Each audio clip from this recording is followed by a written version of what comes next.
Day in my life as a job order mom with 2 kids. Ayan. Pagabot na mo sa balay, abuan na dayon na silang give it Johan kay para lagi daw mag-unboxing. And pretty na nilipaya din na kay nakapalit na gid sila mga ginahan nga sapatos. Especially sa ako ang ulitaw kay nag-collection man siguro ni siya sa mga sapatos.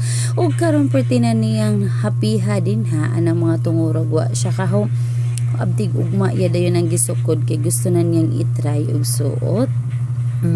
Di ba? Lakas makasya lang ang iyang napili. Di na kita kabut-buti na kay ulitaw ng atong anak. Og sa dihang ang akong dalagang gamay nakita ang samad aw unsa ba. Ay nag-unboxing na siya sa iyahang purple shoes nga iya kuno nang ginahan. Kay puhon maturno niya sa iyang sinina para sa iyang Christmas party. O diba? Lakas maka-ready.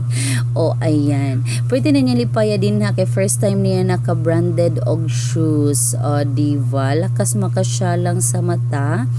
And wa na siya kaagwanta din ha og iya na day nang gitry og iya din nang gisayo-sayawan og TikTok anang mga tungura mga mi wala lagi na niya gihubo dayon din ha mga mi kay nakauyon gid siya sa iyang sapatos o perti na ganyang igat-igata din ha nakasapaso-paso din na sa among maliit na sala mga mi o diba lakas makaganda yun og sa wadam na turno sa iyang sinina.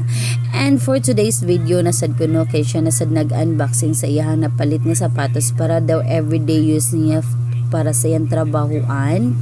Og karon first time na niya makaingon ana og sapatos kay normally ang iyang ginapalit ay puro pang basket o diba lakas makasya lang ganda sa mata yun o diba. So ano mga tunguro mga mi gusto sad niyang i-fit ug ako sa daw siyang videohan sa iyang napalit na sapatos mga mi o diba easy to wear na niya iyang shoes di na siya mahirapan sa pagduko-duko sa kadako sa iyang tiyan mga mi and thank you for watching bye.